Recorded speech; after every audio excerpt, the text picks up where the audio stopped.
नमस्कार। आकाशवाणी से प्रस्तुत है समाचार संध्या।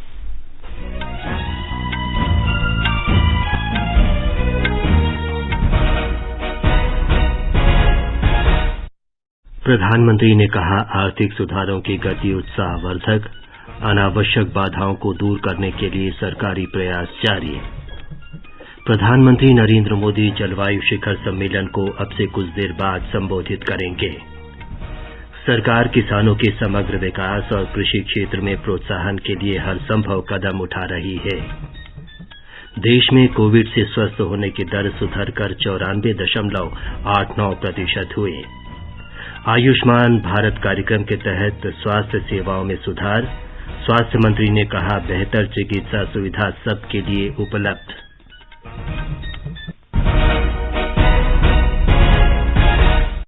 समाचार संध्या में अतहर सईद के साथ मैं विमलेंदु पांडे। कोविड महामारी के खिलाफ देश एकजुट होकर लड़ रहा है। आप भी हमारे साथ सुरक्षा और बचाव के 3 आसान एहतियाती उपायों का संकल्प लें। मास्क पहनें, 2 गज दूरी है जरूरी, सुरक्षित दूरी बनाए रखें और हाथ और मुंह साफ रखें। अब समाचार विस्तार से। प्रधानमंत्री नरेंद्र मोदी ने देश में कोविड महामारी के कारण अस्थिरता के बावजूद आर्थिक सुधारों की गति पर प्रसन्नता व्यक्त की है। नई दिल्ली में आज भारतीय उद्योग और वाणिज्य मंडल परिसंघ फिक्की की वार्षिक महासभा में श्री मोदी ने कहा कि आर्थिक संकेतकों से नई आशाएं जगी हैं और देश ने संकट के इस दौर में बहुत कुछ सीखा है। उन्होंने कहा कि इसका श्रेय उद्यमियों, नौजवानों, किसानों और सभी आम भारतीयों को दिया जा सकता है। आज जो इकोनॉमी के इंडिकेटर्स हैं, वो उत्साह बढ़ाने वाले हैं, हौसला बढ़ाने वाले हैं। संकट के समय देश ने जो सीखा है, उसने भविष्य के संकल्पों को और दृढ़ किया है और निश्चित तौर पर इसका बहुत बड़ा श्रेय भारत के एंटरप्रेन्योर्स को जाता है, भारत की युवा पीढ़ी को जाता है, भारत के किसानों को जाता है। प्रधानमंत्री ने कहा कि आर्थिक सुधारों के तहत अनावश्यक बाधाओं को दूर किया जा रहा है और कृषि क्षेत्र इसका एक उदाहरण है। एग्रीकल्चर सेक्टर और उससे जुड़े अन्य क्षेत्रों, चाहे वो एग्रीकल्चर इंफ्रास्ट्रक्चर हो, फूड प्रोसेसिंग हो, स्टोरेज हो, कोल्ड चेन हो, इनके बीच पहले हमने ही ऐसी दीवारें देखी हैं। अब ये सभी दीवारें हटाई जा रही हैं। इन दीवारों के हटने के बाद, इन रिफॉर्म्स के बाद किसानों को नए बाजार मिलेंगे, नए विकल्प मिलेंगे, उन्हें टेक्नोलॉजी का ज्यादा लाभ मिलेगा, देश का कोल्ड स्टोरेज इंफ्रास्ट्रक्चर आधुनिक होगा। इन सब से कृषि क्षेत्र में ज्यादा निवेश होगा। प्रधानमंत्री ने कहा कि आज ग्रामीण भारत में जबरदस्त बदलाव हो रहे हैं और इंटरनेट का इस्तेमाल करने वालों की संख्या ग्रामीण इलाकों में शहरी क्षेत्रों के मुकाबले कहीं अधिक हो गई है। उन्होंने कहा कि देश के आधे से अधिक स्टार्टअप दूसरी और तीसरी श्रेणी के शहरों में हैं। श्री मोदी ने कहा कि सरकार किसानों की आमदनी बढ़ाने और उन्हें अधिक खुशहाल बनाने के लिए कई कदम उठा रही है। उन्होंने कहा कि आज किसान अपनी उपज को मंडियों के साथ साथ उनके बाहर भी बेच सकते हैं और डिजिटल मंच के जरिए भी कृषि उपज की बिक्री की जा सकती है।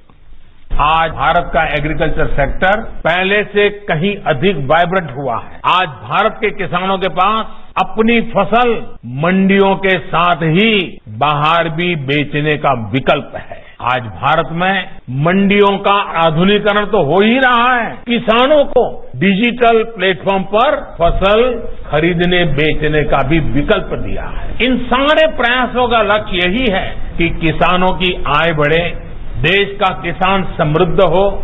जब देश का किसान समृद्ध होगा तो देश भी समृद्ध होगा।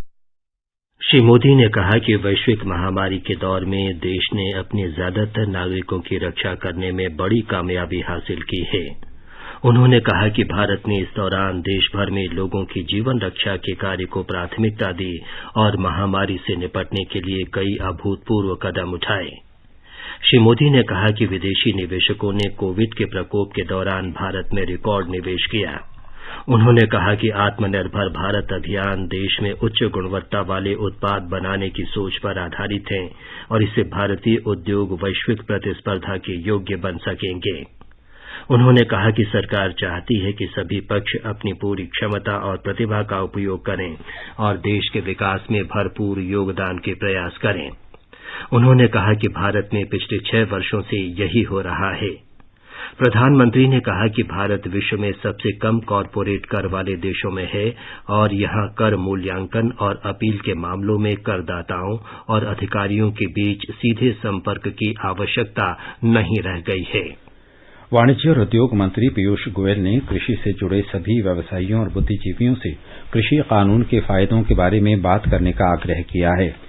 नई दिल्ली में आज फिक्की के वार्षिक सम्मेलन को संबोधित करते हुए श्री गोयल ने कहा कि अतीत की व्यवस्था के साथ इन कानूनों से किसानों के लिए व्यापार, वाणिज्य और व्यवसाय के नए द्वार खुलेंगे।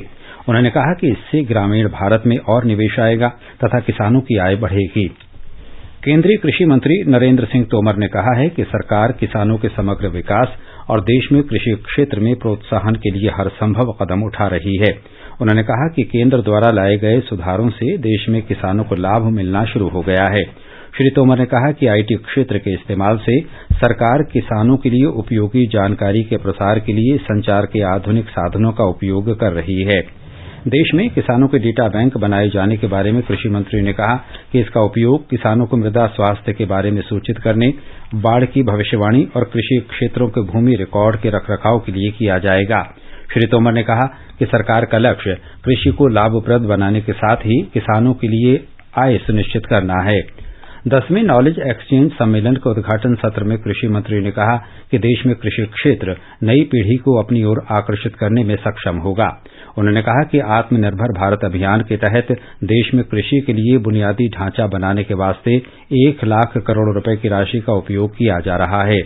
उन्होंने कहा कि सरकार ने खाद्य प्रसंस्करण इकाइयों के विकास के लिए 10,000 करोड़ रुपए के निवेश की योजना बनाई है। इसमें 10,000 किसान उत्पादन संगठनों एफपीओ के निर्माण के लिए 6,850 करोड़ रुपए की राशि खर्च की जा रही है।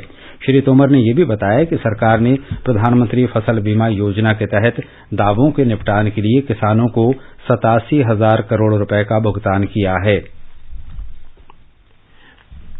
किसानों के फायदे के लिए उठाए गए एक बड़े कदम के तहत मध्य प्रदेश में होशंगाबाद की एसडीएम अदालत ने नई कृषि नीति के तहत एक निजी कंपनी को अनुबंध पर खेती करने वाले किसानों से उनकी उपज खरीदने का आदेश दिया है। ब्यौरा हमारी संवाददाता से।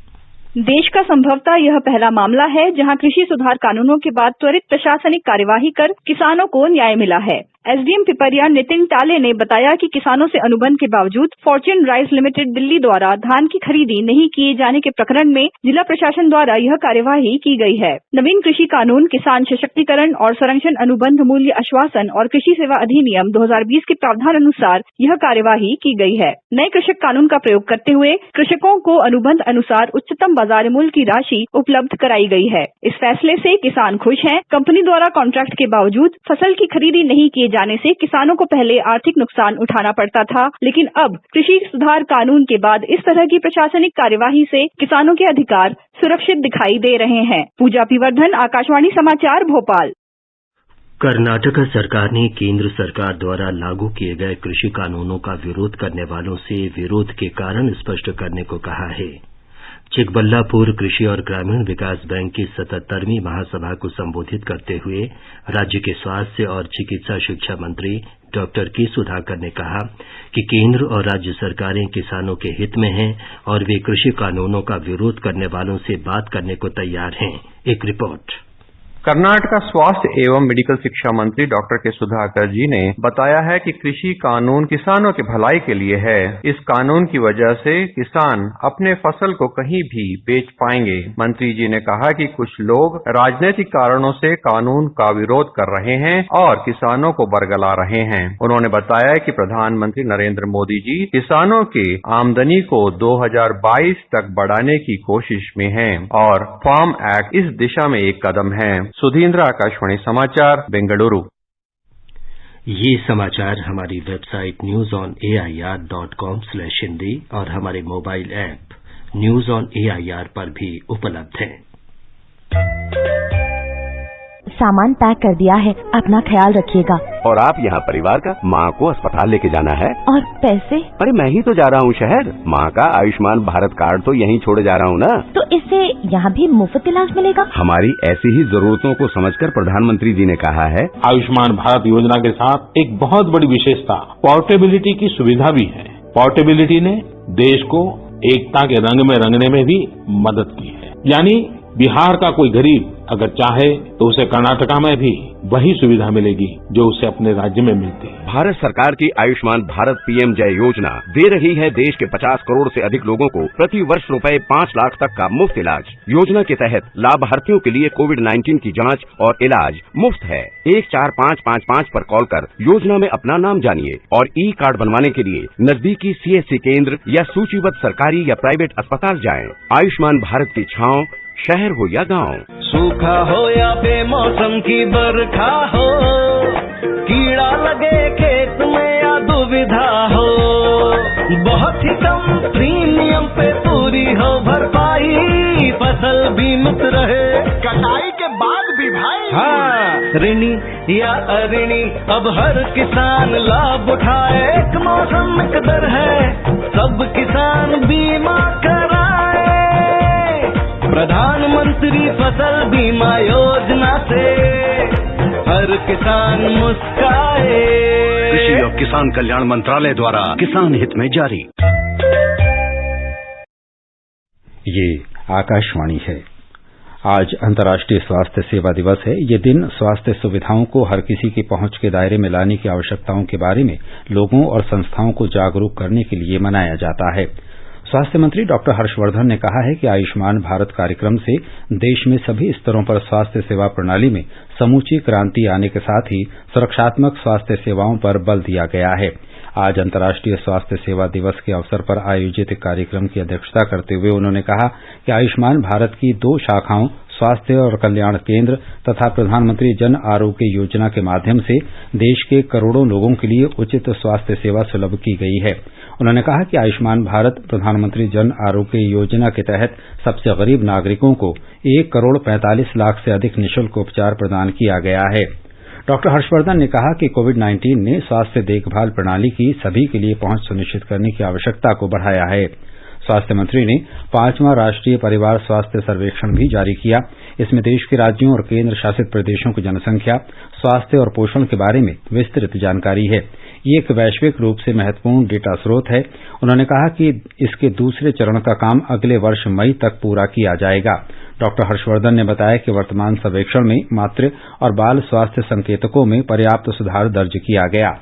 इसमें महिला सशक्तिकरण की दिशा में प्रगति के संकेत हैं। स्वास्थ्य मंत्री डॉक्टर हर्षवर्धन ने कहा है कि देश में चिकित्सा शिक्षा के सर्वोच्च मानदंड सुनिश्चित करना सरकार की सबसे बड़ी प्राथमिकता है। आज नई दिल्ली में लेडी हार्डिंग मेडिकल कॉलेज के दीक्षांत समारोह को डिजिटल तरीके से संबोधित करते हुए उन्होंने कहा कि चिकित्सा शिक्षा स्वास्थ्य सेवा प्रणाली का सबसे महत्वपूर्ण पहलू है। स्वास्थ्य मंत्री ने कहा कि डॉक्टरों तथा विशेषज्ञों की शिक्षा और प्रशिक्षण की गुणवत्ता से ही देश में स्वास्थ्य सेवाओं के स्तर का निर्धारण होगा। आगे बढ़ने से पहले मुख्य समाचारों पर एक नजर। प्रधानमंत्री ने कहा आर्थिक सुधारों की गति उत्साहवर्धक, अनावश्यक बाधाओं को दूर करने के लिए सरकारी प्रयास जारी। प्रधानमंत्री नरेंद्र मोदी जलवायु शिखर सम्मेलन को अब से कुछ देर बाद संबोधित करेंगे। सरकार किसानों के समग्र विकास और कृषि क्षेत्र में प्रोत्साहन के लिए हर संभव कदम उठा रही है। देश में कोविड से स्वस्थ होने की दर सुधरकर 94.89% हुई और आयुष्मान भारत कार्यक्रम के तहत स्वास्थ्य सेवाओं में सुधार।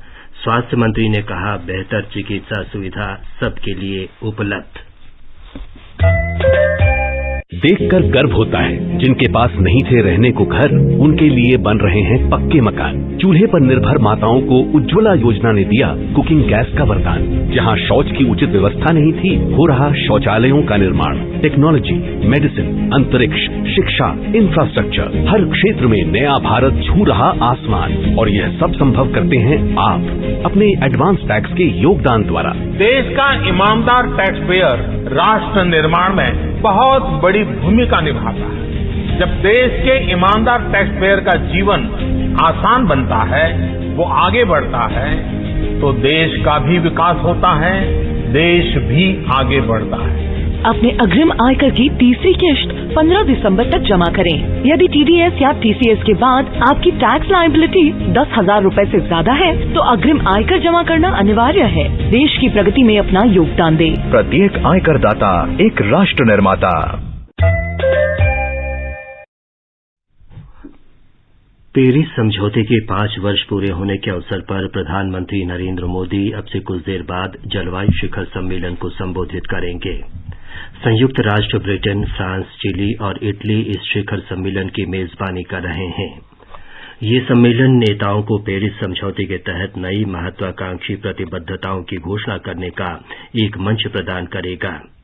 संयुक्त राष्ट्र महासचिव अंतोनियो गुतरश, ब्रिटेन के प्रधानमंत्री बोरिस जॉनसन और फ्रांस के राष्ट्रपति इमैनुअल मैक्रों भी शिखर सम्मेलन को संबोधित करेंगे।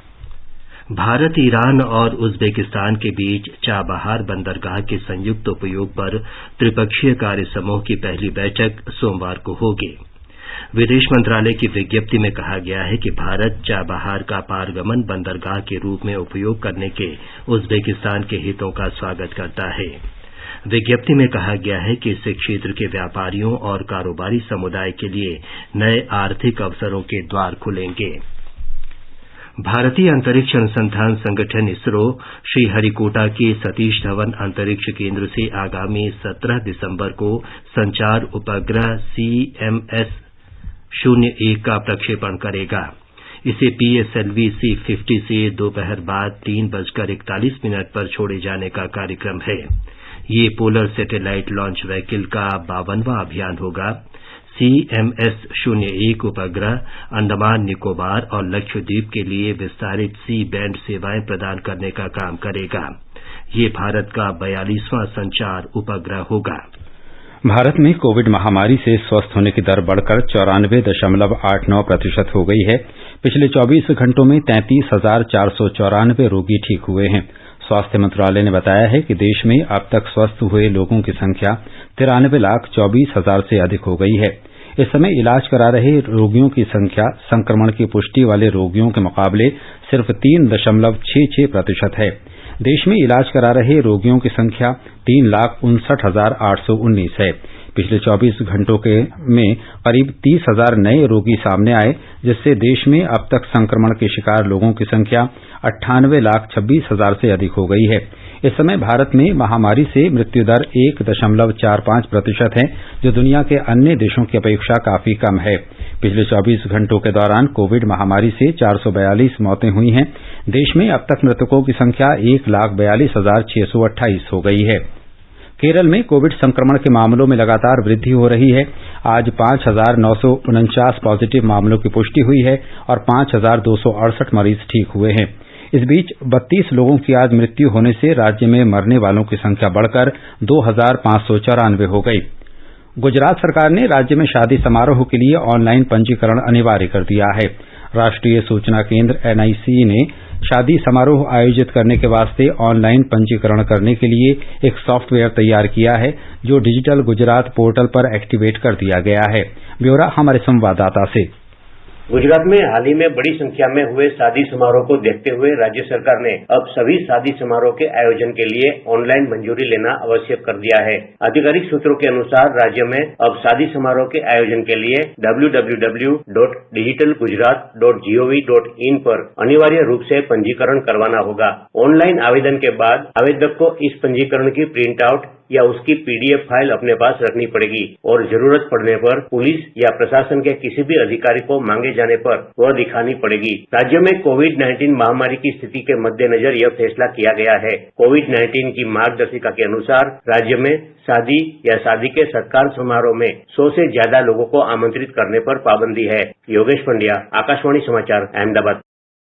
नागालैंड में कोविड के आज 42 और मरीज सामने आने से राज्य में कुल संक्रमित लोगों की संख्या 11,676 हो गई है। राज्य के स्वास्थ्य और परिवार कल्याण मंत्री SP फोम ने एक ट्वीट में बताया कि दीमापुर में 19, कोहिमा में 10, केफिर में 7, मोकोंगचुंग में 4, परेन में 2 मामलों की पुष्टि हुई। इसके अलावा 64 रोगी ठीक भी हो गए। वर्तमान में कुल 10,876 लोग संक्रमण से उबर चुके हैं, जबकि राज्य में अब 607 मरीज हैं। आकाशवाणी का समाचार सेवा प्रभाग वर्ष की प्रमुख झलकियों की वार्षिक श्रृंखला एयर इंडिया 2020 प्रस्तुत कर रहा है। कोविड महामारी इस साल की सबसे बड़ी खबर रही। प्रधानमंत्री नरेंद्र मोदी के प्रखर नेतृत्व में भारत ने इस महामारी से निपटने में कारगर ढंग से संघर्ष किया है। कोविड महामारी का मुकाबला करने में आयुर्वेद और योग जैसी परंपरागत उपचार प्रणालियों की भी भूमिका रही है। हमारे संवाददाता की ये रिपोर्ट। जब कोविड-19 महामारी ने दुनिया को घेर लिया तो सभी देशों की सरकारों और चिकित्सा विशेषज्ञों ने इस घातक बीमारी से निपटने के प्रभावी उपाय खोजने के प्रयास शुरू कर दिए। भारत में भी आधुनिक चिकित्सा पद्धतियों के साथ साथ आयुर्वेद और योग जैसी पारंपरिक चिकित्सा प्रणालियों की मदद से कोरोना वायरस से निपटने के प्रयास किए जा रहे हैं। इन पारंपरिक दवाओं ने कोविड-19 महामारी के दौरान लोगों की प्रतिरक्षा को बढ़ाने में उल्लेखनीय भूमिका निभाई, वो भी ऐसे समय में जब इस बीमारी से निपटने के लिए कोई भी प्रभावी टीका मौजूद नहीं था। कोविड बीमारी से ठीक हो चुके दिल्ली में रहने वाले सुमित कुमार झा ने आकाशवाणी समाचार से बात करते हुए कहा, 22 नवंबर को मैं कोरोना से संक्रमित हो गया। मुझे ऐसे लगा जैसा मेरा गला बिल्कुल जाम हो गया है। उसके बाद मैंने 3 कार्यों को किया। सबसे पहला गिलोय वाला काढ़ा, जिसमें अदरक, दालचीनी, लौंग, इलायची ये सब भी मिलाई जाती है। दूसरा हल्दी वाला दूध, जो मुझे सुबह और शाम एक नियत समय पर मिल जाता था। और तीसरा पानी को गर्म करके उसमें थोड़ी सी विक्स मिलाकर उससे भाप लेना। इन 3 कार्यों को मैंने निरंतर किया और आज मैं बिल्कुल स्वस्थ हूँ।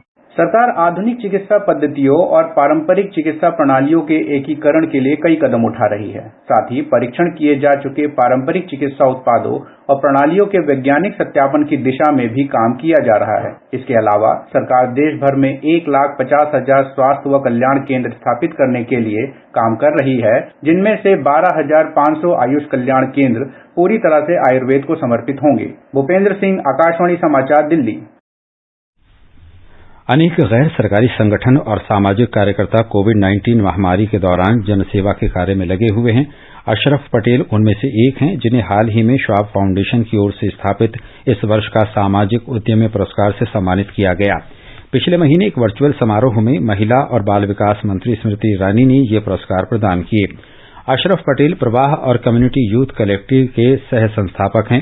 इन संस्थाओं ने यूनिसेफ रोजा की भागीदारी में दक्षिण एशिया के 8 देशों में युवकों के जीवन पर कोविड-19 के असर का पता लगाने का तरीका खोजा है। संगठन के सदस्यों ने 17 राज्यों में कोविड-19 संकट के दौरान 30,000 कमजोर परिवारों को राहत सामग्री पहुंचाई। अशरफ पटेल ने अपने कार्य और मुद्दों के बारे में आकाशवाणी समाचार को ये जानकारी दी। ये समाचार आकाशवाणी से प्रसारित किए जा रहे हैं। ताज़ा समाचार जानने के लिए आप हमारे Twitter handle @AIR News Hindi को फॉलो कर सकते हैं। चलो मिलकर एक शुरुआत करें, चलो एक फैसला आज करें, मास्क नहीं तो टोकेंगे, कोरोना को रोकेंगे, चलो एक इरादा करते हैं, चलो कुछ वादा करते हैं, मास्क नहीं तो टोकेंगे, कोरोना को रोकेंगे। सूखा हो या बेमौसम की बरखा हो, कीड़ा लगे खेत में या दुविधा हो, बहुत ही कम प्रीमियम पे पूरी हो भरपाई, फसल बीमित रहे कटाई के बाद भी भाई। हाँ, ऋणी या अऋणी अब हर किसान लाभ उठाए, एक मौसम एक दर है, सब किसान बीमा कराए, प्रधानमंत्री फसल बीमा योजना से हर किसान मुस्काए। कृषि और किसान कल्याण मंत्रालय द्वारा किसान हित में जारी। समाचार संध्या में आपका फिर स्वागत है। असम में कड़ी सुरक्षा के बीच बोडोलैंड प्रादेशिक परिषद BTC चुनाव की मतगणना जारी है। बोडोलैंड पीपल्स फ्रंट BPF ने 5 सीटें जीती हैं, जबकि united people's party liberal UPPL ने अब तक 1 सीट हासिल की है। ताजा समाचार मिलने तक UPPL 11 और बोडोलैंड पीपल्स फ्रंट BPF 10 और भाजपा 9 सीटों पर आगे चल रहे हैं। कांग्रेस और AIUDF गठबंधन केवल 1 सीट पर आगे है। बोडोलैंड प्रादेशिक परिषद में कुल 40 सीटें हैं। मतपत्रों की गिनती देर रात तक जारी रहने की संभावना है। केंद्र शासित प्रदेश लद्दाख में करगिल में लद्दाख स्वायत्त पर्वतीय विकास परिषद ने भविष्य में बनने वाले सभी सरकारी भवनों के लिए सौर ऊर्जा पर आधारित डिजाइन अपनाने का फैसला किया है। परिषद के मुख्य कार्यकारी पार्षद फिरोज अहमद खान ने परिषद सचिवालय में करगिल अक्षय ऊर्जा विकास एजेंसी के पहले सौर भवन कार्यालय का उद्घाटन करते हुए ये घोषणा की। उल्लेखनीय है कि केंद्र सरकार विशेष रूप से प्रधानमंत्री नरेंद्र मोदी ने लद्दाख को पूरी तरह से कार्बन उत्सर्जन मुक्त बनाने की घोषणा की है। महाराष्ट्र के मुख्यमंत्री उद्धव ठाकरे ने कहा है कि दिवंगत शिवसेना प्रमुख बाल ठाकरे की स्मृति में औरंगाबाद में प्रस्तावित स्मारक से आगामी पीढ़ी में राष्ट्रवाद की भावना जागृत होगी। श्री उद्धव ठाकरे ने आज 1680 करोड़ रुपए की लागत की जल पाइपलाइन परियोजना के निर्माण कार्य की शुरुआत करते हुए ये बात कही। मुंबई में पिछले काफी समय से लंबित सेवरी वर्ली संपर्क मार्ग के निर्माण का कार्य फिर से शुरू होने की उम्मीद है। मुंबई महानगरीय क्षेत्र विकास प्राधिकरण ने 1276 करोड़ रुपए की इस परियोजना को अंतिम रूप दे दिया है। लगभग 4.5 किलोमीटर लंबा ये निर्माणाधीन flyover Mumbai trans harbour link MTHL और Bandra Worli sea link BWSL को जोड़ेगा, जिससे दोनों जगहों के बीच सफर का समय मात्र 10 मिनट रह जाएगा। एक रिपोर्ट। मुंबई महानगर क्षेत्र विकास प्राधिकरण कनेक्टर पर जानकारी देने वाले अधिकारियों ने साझा किया कि परेल प्रभादेवी पटरियों के ऊपर फ्लाईओवर के खंड में सांताक्रूज चेंबूर लिंक रोड के समान डबल डेकर डिजाइन होगा। अधिकारियों ने बताया कि इस परियोजना की समय सीमा 2023 बताई गई है। एक बार पूरा होने पर Sewri Worli connector flyover Mumbai trans harbour link पर लगभग 15% की यातायात को पूरा करेगा। इससे पहले MMRDA ने 2013 में शिवड़ी वर्ली कनेक्टर फ्लाईओवर के लिए निविदाएं जारी की थी। हालांकि इस परियोजना को मुंबई ट्रांस हार्बर लिंक के शुरू होने में देरी के कारण रोक दिया गया था। निवेदिता, आकाशवाणी समाचार, मुंबई। और अब एक नजर कल के मौसम के पूर्वानुमान पर। राष्ट्रीय राजधानी दिल्ली में घना कोहरा छाये रहने की संभावना है। तापमान 12 और 23 डिग्री सेल्सियस के बीच रहने के आसार हैं। मुंबई में तापमान 23 और 31 डिग्री सेल्सियस के बीच रहने का अनुमान है। चेन्नई में तापमान 22 और 31 डिग्री सेल्सियस के बीच रहेगा। कोलकाता में सुबह कोहरा छाये रहने की संभावना है। जम्मू कश्मीर के जम्मू में आसमान साफ रहने के साथ ही शाम या रात को आंशिक रूप से बादल छाये रहेंगे। श्रीनगर में तापमान 2 और 11 डिग्री सेल्सियस के बीच रहने के आसार हैं। गिलगित में आमतौर पर बादल छाये रहेंगे। तापमान 2 और 12 डिग्री सेल्सियस के बीच रहने का अनुमान है। मुजफ्फराबाद में आसमान साफ रहने के साथ ही शाम या रात को कुछ जगहों पर बादल छाये रहने की संभावना है। न्यूनतम तापमान 4 और अधिकतम 20 डिग्री सेल्सियस के बीच रहेगा। गुवाहाटी में सुबह के समय कोहरा या धुंध छाई रह सकती है। समाचार कक्ष से दीपिका शर्मा। उत्तराखंड में आज ताजा बर्फबारी और वर्षा होने से राज्य में ठंड बढ़ गई है। गढ़वाल और कुमाऊं के ऊंचाई वाले हिमालयी क्षेत्रों सहित लगभग सभी जिलों में हल्की बारिश हुई और बर्फ की परत जम गई। चार धाम, हेमकुंड साहिब, औली, रूपकुंड, रुद्रनाथ, हर्षिल, सुक्कीटॉप, धनौल्टी और अन्य क्षेत्रों में हिमपात हुआ। सरकार ने हाथ से बनाए गए पारंपरिक खिलौनों को गुणवत्ता नियंत्रण आदेश से छूट दे दी है। ये छूट अगले साल 1 जनवरी से उपलब्ध होगी। खिलौनों की बिक्री और निर्यात के लिए भारत को एक वैश्विक विनिर्माण केंद्र बनाने के लिए केंद्र सरकार के उद्योग और आंतरिक व्यापार प्रोत्साहन विभाग ने एक व्यापक कार्य योजना तैयार की है। अंत में मुख्य समाचार एक बार फिर। प्रधानमंत्री ने कहा, आर्थिक सुधारों की गति उत्साहवर्धक। अनावश्यक बाधाओं को दूर करने के लिए सरकारी प्रयास जारी। प्रधानमंत्री नरेंद्र मोदी जलवायु शिखर सम्मेलन को अब से कुछ देर बाद संबोधित करेंगे। सरकार किसानों के समग्र विकास और कृषि क्षेत्र में प्रोत्साहन के लिए हर संभव कदम उठा रही है। देश में कोविड से स्वस्थ होने की दर सुधरकर 94.89% हुई और आयुष्मान भारत कार्यक्रम के तहत स्वास्थ्य सेवाओं में सुधार। स्वास्थ्य मंत्री ने कहा, बेहतर चिकित्सा सुविधा सबके लिए उपलब्ध। इसके साथ ही समाचार संध्या का ये अंक समाप्त हुआ। नमस्कार।